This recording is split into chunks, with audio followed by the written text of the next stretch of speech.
Welcome to the Good Morning from the Chicken Coop podcast with Kim Johnson, your creative strategist and master mindset coach. Filled with inspiration, distinctions, perspectives, and possibilities, we help you to cultivate a mindset that leads you to create the best version of yourself you could ever imagine. Join Kim every morning from one of her favorite happy places, her chicken coop, along with all her chickens. Hey, good morning, everybody from the chicken coop. So today we are continuing our series on stress, and today we are talking about food. And people would think, wow, food? I mean, like, how could food add to stress? Well, you would be surprised. People have so many food triggers. It's crazy. And if you don't do a good job monitoring yourself, just like with all the other steps of this, and being aware, I'm going to get sick of hearing me say it, but you've got to be aware. There are certain things that bother us. Some people will eat something and they will definitely puff up. That's my favorite word. Oh, I ate that and it made me puff up. Well, I got inflammation from something I ate because maybe it had too much salt. Maybe it had something else in it. Maybe it had gluten and that bothered me. Who knows? But being aware of these things is the only way you can really fix them. So again, we're looking for awareness in this in what you eat. Also, food dyes are an issue for many, many, many people. And food dyes can cause reactions. Food dyes can make it so that you can't think clear. They can make you think you're all hyped up. They can give you the instability of feeling anxious just in themselves. Food additives are a huge problem in our world. And we have to be super, super careful. I'm a little bit nutty with my food, I have to admit. For me, clean food, I mean, obviously, I go to the lengths I go to taking, the extreme care of my chickens because I'm eating those eggs and I want those eggs to be as healthy as they possibly can. I'm not giving them crappy things to eat because I'm going to end up eating it. And when we start to know where our food comes from, what's in our food, it starts to have a huge dramatic effect on our bodies.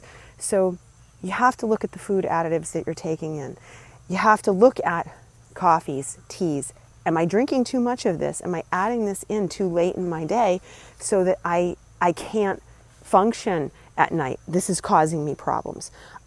Drinking a large amount of pop, soda, whatever you might call it. Oh boy, that's an issue in itself.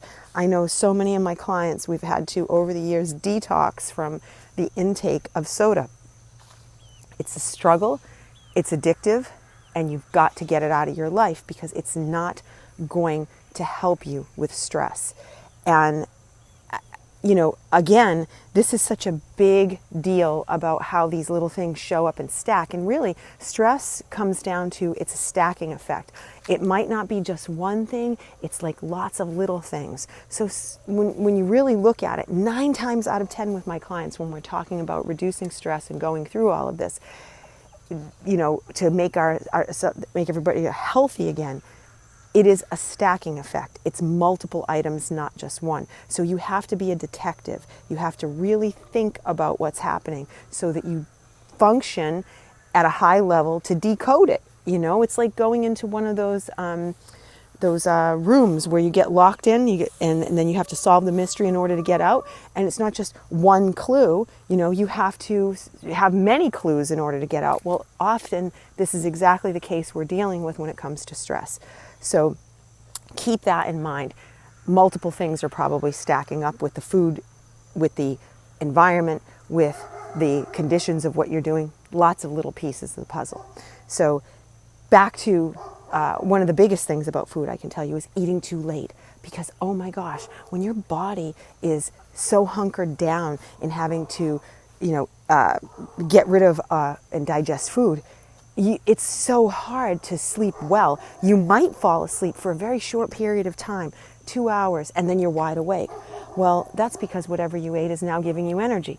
So having it timed and having it be able to get through your system to a certain point so that you can go to sleep is essential. Can't stress that enough. Ultimately, super essential to having it work. So looking at all of this, decoding it with your food is super time consuming. I want you to know that. It's super time consuming because it takes up. You've got to read labels, you've got to think about it, you've got to plan it, But if you're struggling with stress, I can promise you it's worth the time you're going to put in. When you first do it, I will say one of the best things that you can do is purge your pantry. Go in and look at all the things that have the potential to be causing it. You don't know. Pull them all out. Put them to the side. Say, okay, these are things that have heavy food additives in them. I need to put this over to the side. I need to look over this and decide, what am I going to do with all this stuff? Am I going to change it? Look through your refrigerator. Yes, it is super time consuming. I'm coming right out and telling you that. And it's worth every bit of it, because if you can do this for yourself, if you can do this with yourself, I will promise you, you'll have a better, healthier body, you'll have a healthier family, people in your life will have a better a chance of an encounter with you that is less stress-free, because you're going to be handling it up front and you're not going to be staying in that state that's just bubbling over all the time.